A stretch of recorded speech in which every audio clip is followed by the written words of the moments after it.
Hi guys, welcome to my YouTube channel Exam Cracker. We are doing the topic set theory. Today we will discuss Venn diagram and its operations and we will do many MCQs related to them. I hope you all are preparing for your examination. So let's start. First is Venn diagram. Let U is a set where U is 1, 2, 3, 4, 5, 6, 7, 8, 9, 10, which is universal set. We have already discussed in our previous video what is a universal set. ठीक है, if you don't know then please watch the previous video.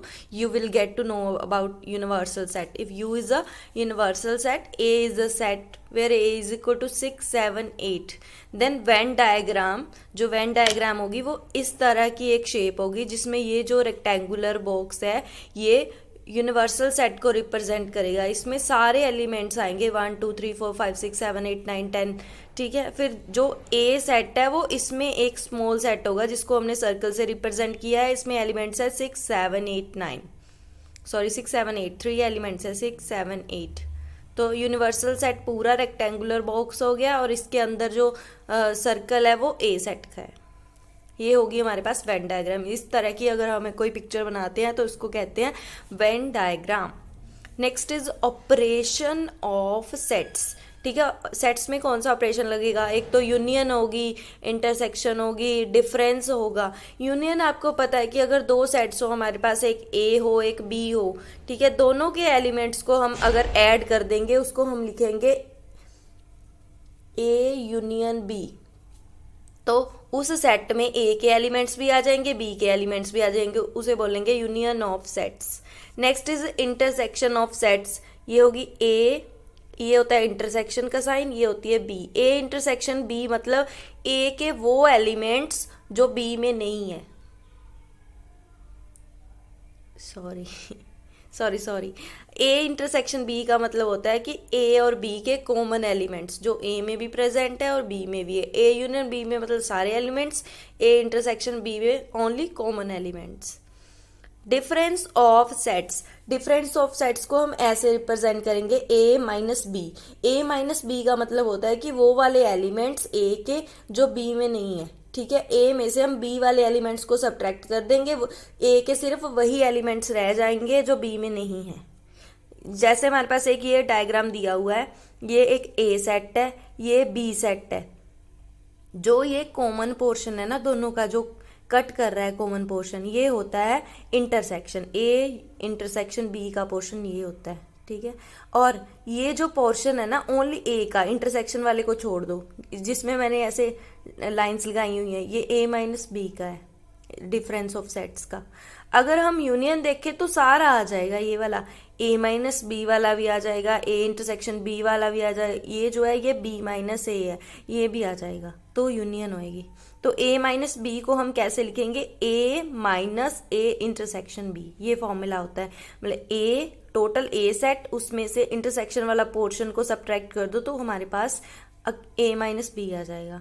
B minus A को कैसे find out करेंगे? Same, B set total minus intersection वाला portion ले लो, A intersection B. ये operations हैं, इसके बेस पे एमसीक्यूज आपको आएंगे.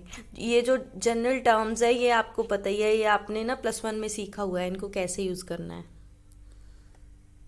Next we have the topic complement of sets. Let A B a subset of universal set you.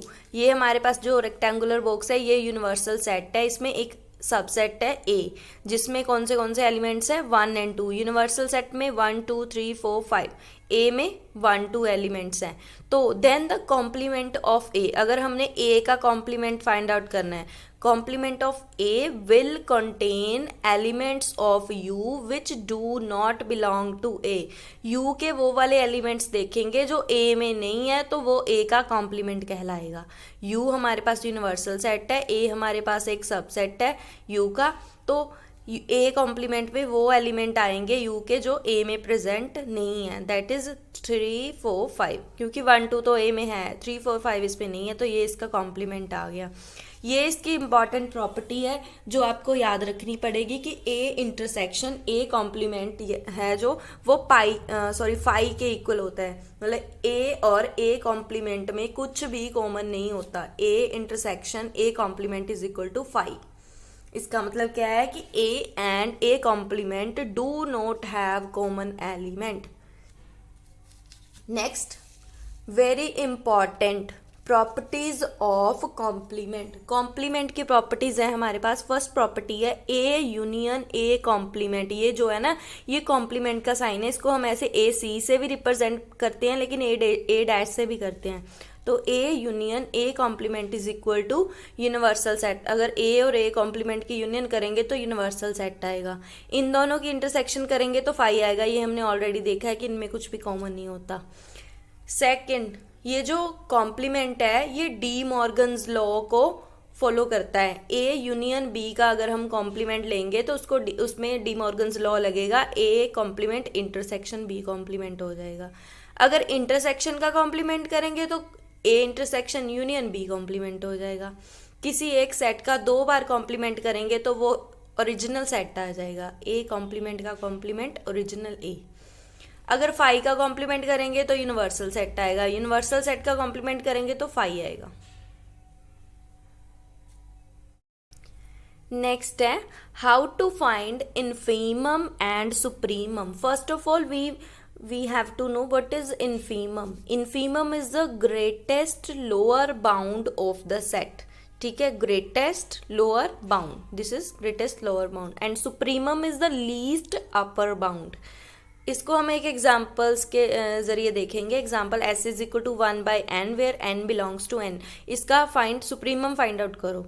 ठीक है, तो सुप्रीमम का मतलब क्या होता है, लीस्ट अपर बाउंड। तो इसके लिए पहले इस सेट को ना आप खुद देख लो। एन की जगह नेचुरल्स नंबर आएंगे, तो पहले हमने एन को 1 पुट किया तो 1 बाई 1 आ गया, फिर 1 बाई 2, 1 बाई 3, 1 बाई 4, ऐसे ये सेट चलता जाएगा क्योंकि एन नेचुरल नंबर्स है ना। तो 1 पहले का 1 आ गया, दूसरा 1 बाई 2 0.5 आ गया, फिर 0.3, 0.4, 0.2, 0.1, ऐसे ये जो वैल्यूज हैं ये डिक्रीज होती जा रही हैं। ठीक है, पहले 1 है, फिर उसके बाद वैल्यूज 0 की तरफ बढ़ती जा रही हैं, मतलब डिक्रीज होती जा रही हैं। तो हमने इसमें क्या देखना है कि ये जो वैल्यूज हैं इस सेट की, ये 0 और 1 के अंदर लाई कर रही हैं सारी वैल्यूज। ठीक है, तो इसमें जो 1 है वो लीस्ट अपर बाउंड है, मतलब उसका सुप्रीमम है। सबसे बड़ी वैल्यू कौन सी है, 1। तो सबसे छोटी वैल्यू कौन सी है, 0, that is the greatest lower bound. Next हमारे पास है कॉम्पैक्ट सेट। इसके बेस पे भी क्वेश्चन बहुत आता है, कॉम्पैक्ट सेट के बेस पे भी।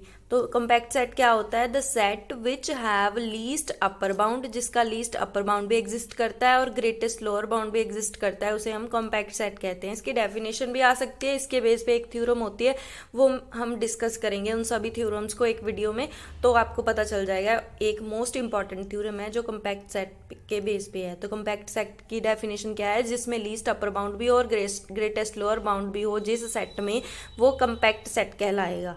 ठीक है, इन्फीमम भी एग्जिस्ट करता हो और सुप्रीमम भी। एग्जाम्पल है A which is equal to A B, close set है, तो ये इसका इन्फीमम भी एग्जिस्ट करेगा और सुप्रीमम भी करेगा। नेबरहुड पॉइंट क्या होता है, नेबरहुड पॉइंट वो होता है कि एक अगर पॉइंट है तो उसका स्लाइट आगे का और स्लाइट पीछे का पॉइंट देखें, उसमें मतलब एप्साइलन मतलब that is very slightly small value, minus epsilon मतलब स्लाइटली स्मॉल, उससे स्लाइटली स्मॉल और स्लाइटली बिग, उसके आसपास के पॉइंट्स है वो नेबरहुड पॉइंट होते हैं। जैसे 4 हैज़ नेबरहुड पॉइंट, 4 है, 4 के नेबरहुड पॉइंट्स स्लाइटली आगे देखो तो 3 आएगा, स्लाइटली पीछे देखो तो 5, आगे देखो तो 5 आएगा। तो स्लाइटली पीछे 4 के देखेंगे तो 3.5 आएगा, स्लाइटली आगे देखेंगे तो 4.5 आएगा, that is the neighbourhood points. अगर हमारे पास सेमी क्लोज्ड 2 है ना, 10 की साइड से ओपन है, तो इसमें हमने 2 के नेबरहुड पॉइंट्स देखने हैं। तो 2 के नेबरहुड पॉइंट्स कैसे देखेंगे, 2 के सामने तो क्या लगा हुआ है, क्लोज्ड का साइन लगा हुआ है, तो इसका मतलब ये है कि इसके कोई नेबरहुड पॉइंट्स नहीं है। आगे हमारे पास MCQs हैं। फर्स्ट MCQ इज ए, हमारे पास एक सेट है 1 2 3 4 5, बी हमारे पास 2 3 6 7 है। तो find the number of elements in A cross B intersection B cross A. तो पहले A cross B intersection B cross A में हमने क्या करना है, फाइंड आउट करने हैं एलिमेंट्स। देखो इस क्वेश्चन में ए सेट दिया है 1 2 3 4 5, बी सेट दिया है 2 3 6 7। हमने फाइंड आउट क्या करना है, हमने फाइंड आउट करना है A cross B intersection B cross A. ठीक है, पहले लिखो ए क्रॉस बी क्या आ रहा है हमारे पास। ये मैं आपको वैसे करवा रही हूँ, लेकिन आपके दिमाग में ये ऑर्डर्ड पेयर्स बनने चाहिए। अगर हमने दो सेट्स का क्रॉस प्रोडक्ट करना है तो उसके क्या बनेंगे, ऑर्डर्ड पेयर्स। तो पहला बनेगा 1 2, दूसरा बनेगा 1 3, ऐसे, फिर बनेगा 1 6, फिर बनेगा 1 7, ऐसे सारे एलिमेंट्स के साथ उसके ऑर्डर्ड पेयर बनने हैं। फिर बनेगा 2 2 2 3, है ना, फिर ऐसे करके 2 6 2 7, ऐसे करके सारे, यहाँ एक 3 3 आएगा। ठीक है, फिर 3 2 भी आएगा यहाँ पे। तो जब हम सारे ऑर्डर्ड पेयर्स लिख देंगे ए क्रॉस बी के, और इसमें बी क्रॉस ए के लिखेंगे, ये आप खुद लिख के देखना। बी क्रॉस ए के 2 1, फिर 2 2, फिर 2 3, ठीक है, फिर 2 1 2 2 2 3, फिर 2 4, फिर 2 5, ऐसे हम 3 के लिखेंगे 3 1 3 2, फिर लिखेंगे 3 3, फिर हम लिखेंगे 3 4, फिर हम लिखेंगे 3 5, ऐसे सारे एलिमेंट्स के लिखने हैं आगे तक। तो इसमें हमें जो कॉमन दिखने वाले हैं, ए क्रॉस बी, ये ए क्रॉस बी है, ये बी क्रॉस ए है। ठीक है, बी क्रॉस ए, इनकी हमने लेनी है इंटरसेक्शन। इंटरसेक्शन का मतलब कॉमन एलिमेंट्स। कॉमन एलिमेंट्स कौन से है, 2 2 है, यहाँ पे भी 2 2 प्रेजेंट है, ये 2 3 है, यहाँ पे भी प्रेजेंट है, ये 3 2 है, ये यहाँ पे प्रेजेंट है, ये 3 3 है, ये यहाँ पे भी प्रेजेंट है। इनको काउंट कर लो कितने हैं, 1 2 3 4। ठीक है, इसमें भी 4 है। तो ये कितने एलिमेंट्स है, उसने नंबर ऑफ एलिमेंट्स पूछा हुआ है। आपको ऑप्शंस दे रखी हैं 2 4 25, तो इसका आंसर कितना आएगा, 4। ठीक है, आपने पहले ऐसे बना के देख लेना है, फिर उनको काउंट कर लेना है। ठीक है, अगर इतना टाइम नहीं है, आप अपने माइंड में भी फिगर आउट कर सकते हो, लेकिन अगर ऐसे लिख कर सकते हो तो आपका टाइम कंज्यूम होगा ज़्यादा। ये आपने देख लेना है पहले इनमें से कि कॉमन एलिमेंट्स कौन से हैं। ये 2 3 यहाँ पे भी है, 2 3 यहाँ पे भी है, तो इनके क्रॉस प्रोडक्ट के जो बनेंगे 2 क्रॉस 2 कितना बनेगा, 4।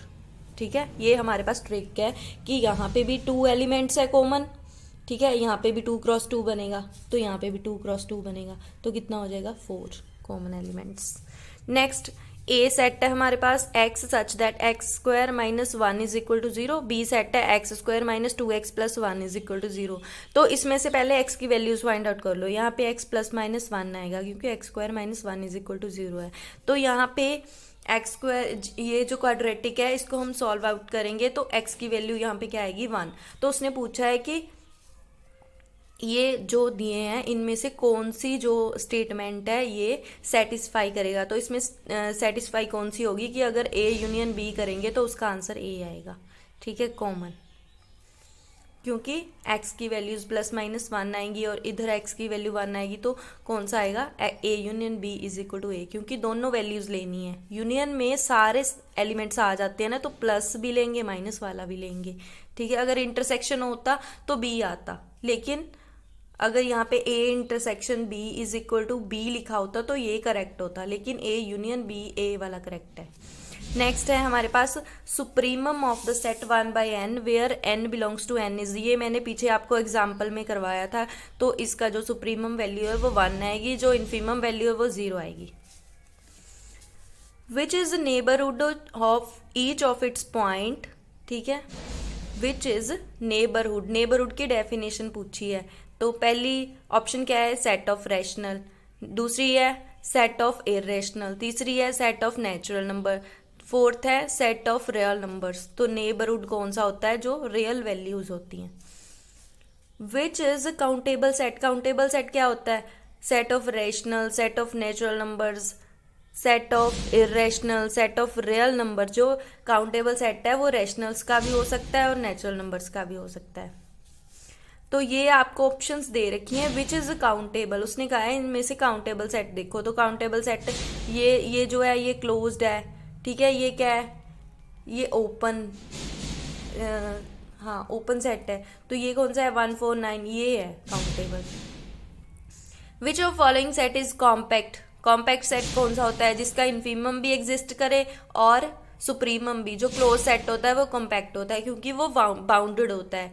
कॉम्पैक्ट सेट क्या होता है, bounded and closed. Bounded and closed मतलब इन्फीमम एग्जिस्ट करे, सुप्रीमम एग्जिस्ट करे और क्लोज्ड हो। तो ये है।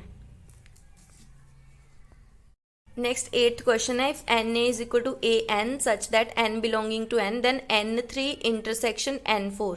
एन ए हमारे पास सेट दिया है A n such that n belonging to n. तो N3 और N4 का इंटरसेक्शन आपको पूछा है, ठीक है। 3 और 4 का पहले एलसीएम देख लो K, तो वो कितना आएगा, वो इसका आंसर होगा N12। अगर ऐसा क्वेश्चन आ गया, दो नंबर्स की हमें N3 और N4 की इंटरसेक्शन पूछ ली, तो इन 3 और 4 का एलसीएम ले लो, वो आ गया हमारे पास 12, तो वो इसका आंसर होएगा। Next 9th question, A set A has 3 elements and B has 6 elements, ठीक है। ए के 3 एलिमेंट्स है, बी के 6 है। व्हाट कैन बी, तो इनमें से कौन सा ट्रू होएगा। Minimum in A union B is 6, maximum in A union B is 9, minimum in A intersection B is 5, maximum in A intersection B is 3। तो ये इसकी वैल्यूज हैं कि अगर हम ए यूनियन बी में मिनिमम वैल्यू देखेंगे तो वो कितनी होगी। तो आप देख लो, अगर हम ए यूनियन बी लिखेंगे, ठीक है, क्योंकि टोटल एलिमेंट्स कितनी है 6 बी के, तो ए के कितने हैं 3। तो मिनिमम अगर ये वाले ए के 3 बी में भी हुए तो मिनिमम यूनियन में तो 6 ही होंगे ना। नेक्स्ट मैक्सिमम देखेंगे ए यूनियन बी में, तो 6 ये 3 ये, ठीक है, तो वो कितने हो गए 9। अगर ये 3 डिफरेंट हुए तो मैक्सिमम कितने हो गए 9, मिनिमम कितने हो गए 6। तो minimum A intersection B is 5, ठीक है। मिनिमम हम मान लें कि कॉमन मिनिमम कितने हैं, तो हो सकता है कोई भी कॉमन ना हो तो 5 होएगा। मैक्सिमम कॉमन कितने हो सकते हैं 3, ठीक है। Next, A has 10 elements, A के पास 10 एलिमेंट्स है and B has 8 elements, B के पास 8 एलिमेंट्स है। Then find the minimum number of elements in A union B. A के पास 10 है, बी के पास 8 है। अभी उसने पूछा कि ए यूनियन बी में, ठीक है, minimum elements, common minimum elements कितने हो सकते हैं, क्योंकि हो सकता है कोई भी कॉमन ना हो सकता है, देखो ए में 10 है, बी में 8 है, तो यूनियन में कॉमन कितने होंगे, यूनियन में कॉमन 8 होने चाहिए। यहाँ पे मैंने गलत लगाया हुआ है, ये 8 होने चाहिए यहाँ पे, ठीक है ए। आज हमने टॉपिक कर लिया है, एमसीक्यूज भी किए हैं साथ साथ। आगे मैं इस टॉपिक के बहुत सारे एमसीक्यूज डिस्कस करने वाली हूँ लास्ट वीडियो में। पहले आप पूरा टॉपिक अच्छे से कर लीजिए, इसके नोट्स बना लीजिए, एमसीक्यूज को सॉल्व कर लीजिए। आपको कैसी लग रही है वीडियो, क्या क्या आप चेंजेस चाहते हैं, आप कमेंट बॉक्स में लिख सकते हैं। You are most welcome. So keep sharing and keep preparing. Thank you.